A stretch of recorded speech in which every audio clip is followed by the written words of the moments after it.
Michelle Snyder here, local realtor in Indianapolis, talking to you today about the as-is addendum. Now, in our crazy sellers market right now here in Indianapolis area, a lot of realtors have been writing as-is addendums for their buyers. But what is it? Is it really considered as is?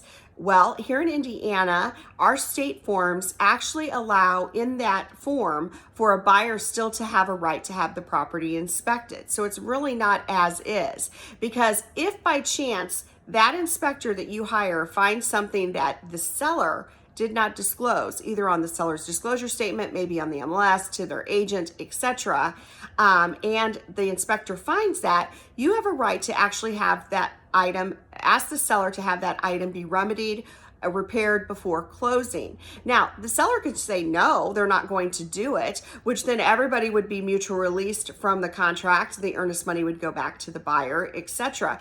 But a word of caution for sellers here.